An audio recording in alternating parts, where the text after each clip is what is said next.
ಆನೆ ದಾಳಿಯೊಂದು ಸಂಭವಿಸಿದ್ದು ಲಾರಿ ಚಾಲಕನೊಬ್ಬ ಸ್ಥಳದಲ್ಲೇ ದುರ್ಮರಣ ಹೊಂದಿರುವ ಹೃದಯ ಕಲಕುವ ಘಟನೆ ಬೆಳಕಿಗೆ ಬಂದಿದೆ.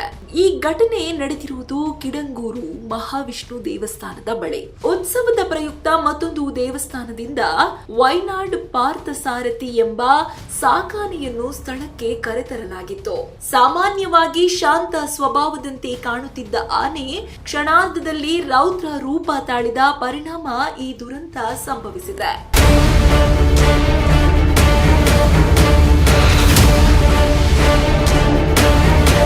ಮಧ್ಯಾಹ್ನದ ವೇಳೆಯಲ್ಲಿ ಆನೆಗೆ ನೀರು ಮತ್ತು ಆಹಾರ ನೀಡಲಾಗುತ್ತಿತ್ತು. ಆದರೆ ಆ ಸಮಯದಲ್ಲಿ ಆನೆ ಅಚಾನಕವಾಗಿ ಕಂಗೆಟ್ಟು ನಿಯಂತ್ರಣ ತಪ್ಪಿ ಓಡಲಾರಂಭಿಸಿದೆ ಎಂದು ಪ್ರಾಥಮಿಕ ಮಾಹಿತಿ ತಿಳಿಸುತ್ತದೆ. ಆ ಕ್ಷಣವೇ ಪರಿಸರದಲ್ಲಿ ಆತಂಕದ ವಾತಾವರಣ ನಿರ್ಮಾಣವಾಯಿತು. ಆನೆಯನ್ನು ನಿಯಂತ್ರಿಸಲು ಮುಂದಾದವರು ಸೇರಿದಂತೆ ಹಲವರು ಸ್ಥಳದಲ್ಲಿ ಇದ್ದರು. ಆದರೆ ಪರಿಸ್ಥಿತಿ ನಿಯಂತ್ರಣ ತಪ್ಪಿದ ಕೆಲವೇ ಕ್ಷಣಗಳಲ್ಲಿ ಆನೆ ಕಿಡಂಗೊಂಡು ದಾಳಿ ನಡೆಸಿದೆ.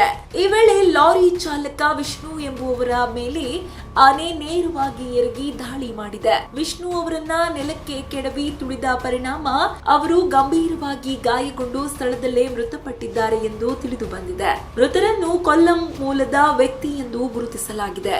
ಆನೆಯ ಈ ಅಚಾನಕ ದಾಳಿಯಿಂದ ಹತ್ತಿರದಲ್ಲಿದ್ದ ಹಲವು ವಾಹನಗಳಿಗೂ ಹಾನಿಯಾಗಿದೆ. ಕಾರುಗಳು ಹಾಗೂ ಇತರ ವಾಹನಗಳನ್ನು ಆನೆ ಅಪ್ಪಳಿಸಿ ಜಖಂ ಮಾಡಿದೆ. ಘಟನೆಯ ನಂತರವೂ ಆನೆ ಮೃತದೇಹದ ಸಮೀಪದಲ್ಲೇ ನಿಂತಿದ್ದರಿಂದ ರಕ್ಷಣಾ ಕಾರ್ಯಾಚರಣೆಗೂ ತೊಂದರೆ ಉಂಟಾಯಿತು. ಈ ಘಟನೆಯ ವೇಳೆ ಆನೆಯನ್ನ ಪಳಗಿಸಲು ಪ್ರಯತ್ನಿಸಿದ ಮತ್ತೊಬ್ಬ ಮಾವುತ ಪ್ರದೀಪ್ ಕೂಡ ಗಾಯಗೊಂಡಿದ್ದಾರೆ. ಅವರನ್ನ ತಕ್ಷಣ ಅಂಗಮಾಲಿಯ ಈಸ್ಟ್ ಫ್ಲವರ್ ಆಸ್ಪತ್ರೆಗೆ ದಾಖಲಿಸಲಾಗಿದ್ದು ಚಿಕಿತ್ಸೆ ಮುಂದುವರೆದಿದೆ. ಘಟನೆ ನಡೆದ ಸ್ಥಳದಲ್ಲಿ ಭಯದ ವಾತಾವರಣ ನಿರ್ಮಾಣವಾಗಿದ್ದು ಪೊಲೀಸರು ಹಾಗೂ ಅರಣ್ಯ ಇಲಾಖೆ ಅಧಿಕಾರಿಗಳು ಪರಿಶೀಲನೆ ನಡೆಸಿದ್ದಾರೆ.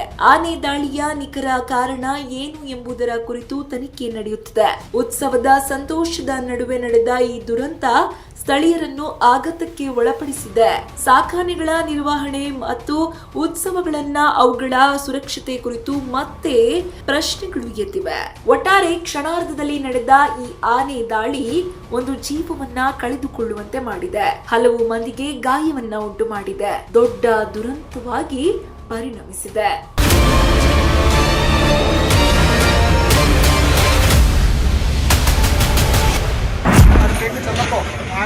തുമ്പിക്കൈ ഉപയോഗിച്ച് പാപ്പാനെ ആക്രമിക്കാൻ ശ്രമിക്കുന്നത് നമ്മൾ നേരിട്ട് കണ്ടതാണ്. അതുകൊണ്ട് അങ്ങോട്ടേക്ക് ചെല്ലുക, ബെൽറ്റ് അടിക്കാനുള്ള ശ്രമമാണ് ഇപ്പോൾ പുറകിൽ കൂടി ആ കാലിൽ ബെൽറ്റ് അടിക്കുക എന്നുള്ള ശ്രമമാണ് ഇപ്പോൾ നടത്തിക്കൊണ്ടിരിക്കുന്നത്. പക്ഷേ അത് എത്രത്തോളം സാധ്യമാകുമെന്ന് അറിയില്ല. കാരണം അത്രയും ദൃശ്യത്തിൽ കാണാം ആനയുടെ ഒരു വൈൽഡ് സ്വഭാവം എന്താണ് എന്നുള്ളത് നമുക്ക് ദൃശ്യത്തിൽ കാണാം. ഇത് രാവിലെ മുതൽ ആരംഭിച്ചതാണ്. തൊട്ട് സമീപത്തുള്ള വാഹനങ്ങൾ ഉണ്ടായിരുന്നതൊക്കെ ആന തകർത്തിട്ടുണ്ട്. രാവിലെ തൊഴിക്കുന്നതിന് വേണ്ടിയിട്ട് നോർമൽ ഇവിടെ വലിയ തിരക്ക് ഒന്നും ഉണ്ടായിട്ടില്ല. പക്ഷേ ജനവാസ മേഖലയാണ്. സമീപത്തൊക്കെ ആൾക്കാരുണ്ട്. അമ്പലത്തിനൊന്നും വലിയ തിരക്കുണ്ടായിരുന്നില്ല. അതുകൊണ്ടാണ് ഈ അപകടം വലിയൊരു അപകടത്തിലേക്ക് കാര്യങ്ങൾ പോകാതിരുന്നത് നമ്മൾ മനസ്സിലാക്കുന്നത്. വലിയ തിരക്ക്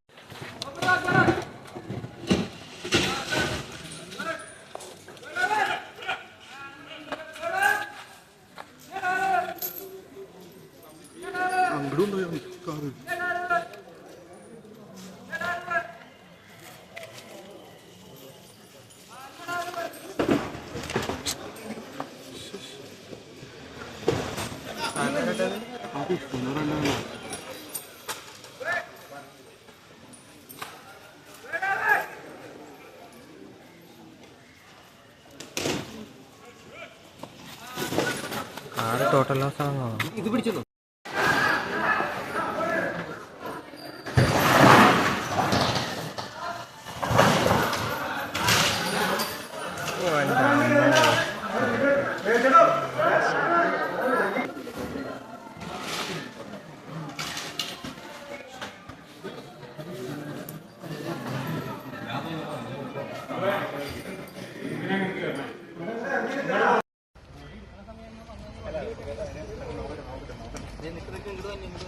ಇನ್ನಷ್ಟು ಹೆಚ್ಚಿನ ಮಾಹಿತಿಗಾಗಿ ಸಪ್ತರ್ಷಿ ಟಿವಿ ಕನ್ನಡ ಯೂಟ್ಯೂಬ್ ಚಾನೆಲ್ ಅನ್ನು ಸಬ್ಸ್ಕ್ರೈಬ್ ಮಾಡಿಕೊಳ್ಳಿ.